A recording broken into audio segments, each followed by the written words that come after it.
Hello YouTube, it's Charles the Redneck Nerd coming at you with another one of my wonderful knife reviews. This one today is going to be on the Ontario SP2 survival knife, and that's SP stands for Spec Plus.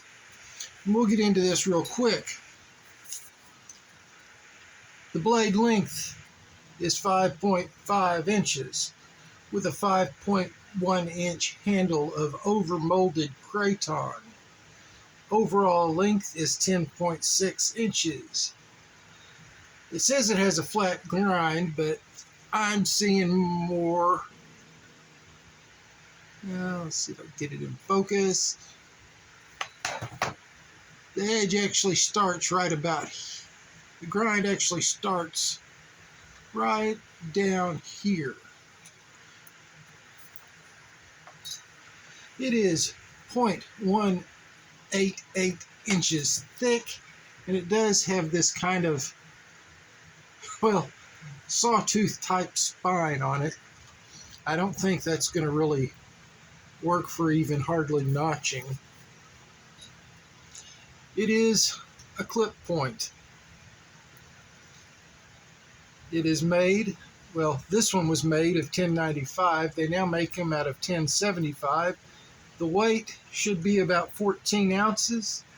The hardness will be 57 to 59 HRC.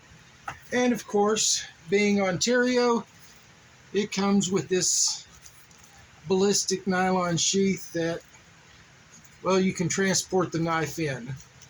I do like the adjustable upper strap, but all in all, yeah, it'll work to transport your knife from place to place. I don't think I'd want to carry it very often on my belt if I was actually going out trekking somewhere.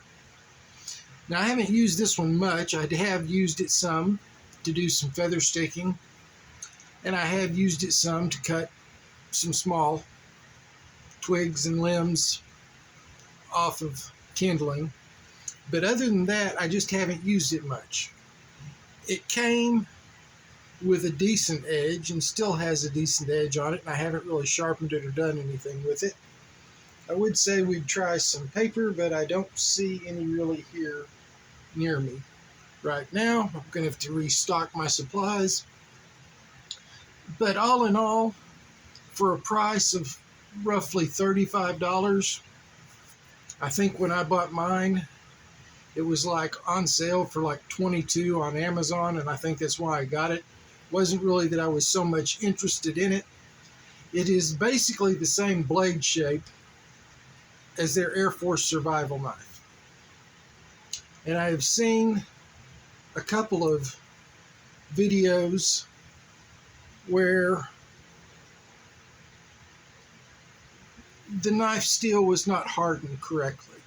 I don't remember how old those videos were, how long ago they were made, how recently they were made, but the people were complaining that they just never could get these things to take an edge.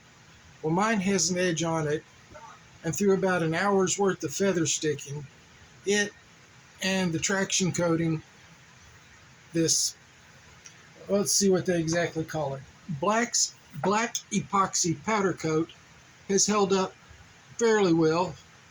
There are a few little marks on it, and it's beginning to recede back from the edge where I was actually using it. But it's held up better than most of these traction coatings I've seen. Now, it's not a sharpened pry bar, but it's stout enough that I wouldn't hesitate if I was stuck in a car or something and had to cut my way out, to cut my way out. And like I said, it's basically their Air Force survival knife done as the Spec Plus line with this over-molded kraton plastic rubbery grip. And I actually like the grip because it's actually big enough for my 2XL hands to get a comfortable purchase on it and to be able to use it. And it's fairly comfortable in every grip that I would think to use this in. It does come with a, and I actually put it on there. I normally take these and put a leather piece of lye to go through them, but this time I decided to just go ahead and use this wonderful shoelace. Yes, they send a shoelace with their knives that you use for either the leg tie down on the bottom of the sheath or to put on here to secure it to your hand. Not the greatest, but hey, at least they included something. And like I said, when I bought mine, it was $22. And at $22, this is an unbelievable deal to get for at the time to get a piece of American-made 1095 steel with any type of sheath by a U.S. company. And even at $35, this is still a heck of a deal. And I've never seen it go over about $38 to $40. And oftentimes you will find them having sales on the various knife places, and you can get a better deal, especially if you aren't afraid to buy on risk to buy on Amazon. You can get these down in the 20s. Now, while it's not a sexy knife, it's not a, oh, I've just got to have that knife.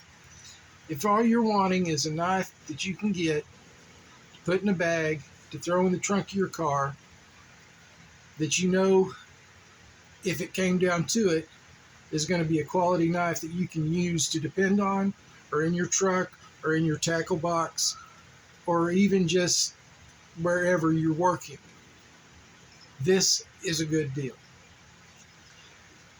So, for me, would I buy it again? Yeah, I've thought about buying one and giving it to people and telling them just keep it in your car. You never know when you might need a good knife.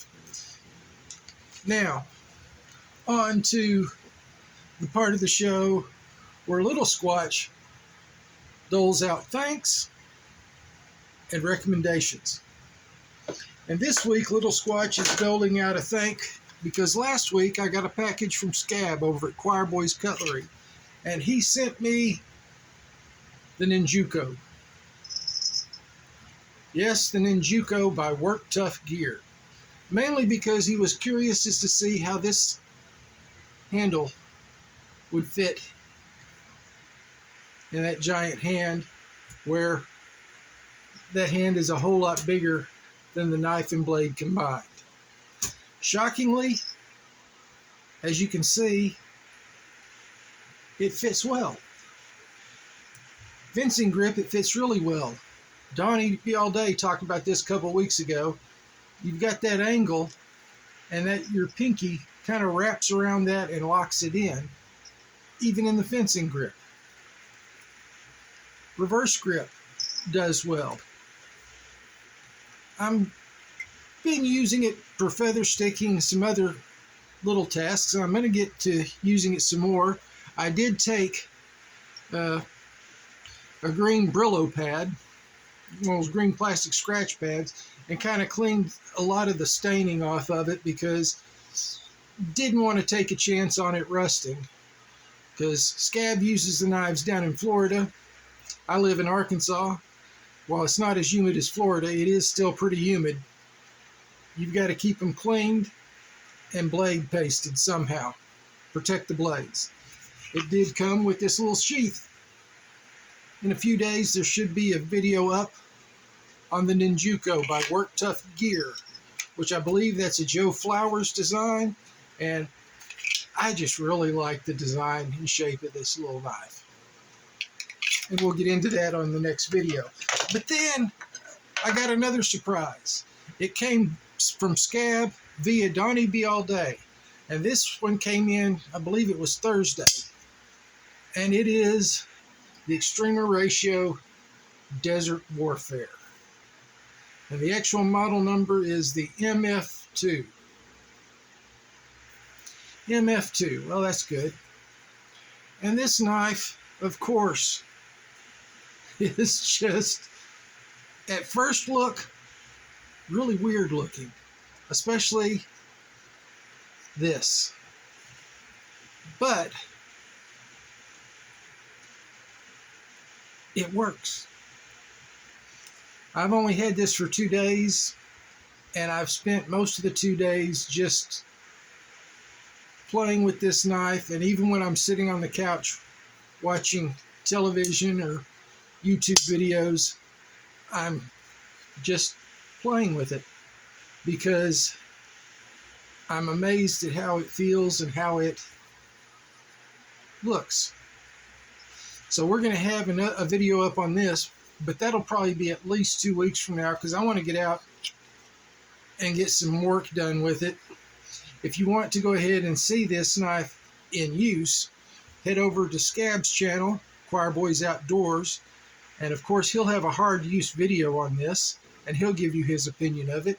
And go over and check out Donnie B All Day, and he will give you another review and opinion on it. And then you can come back here in a couple of weeks and get my opinion on it. Then I also want to shout out Grugs at Legion Tactical Cutlery, like I always do. And of course, Little Squatch says, don't forget Joe at JS Bladecraft. And Peterbilt Knife Guy. All of these will have links down below, so check them out. And I hope you enjoyed this video, and we'll see you hopefully in about 2 to 3 days with the video on the Work Tough Gear Ninjuko. Man, I just really like the looks of that sexy little knife. Y'all take care till next time.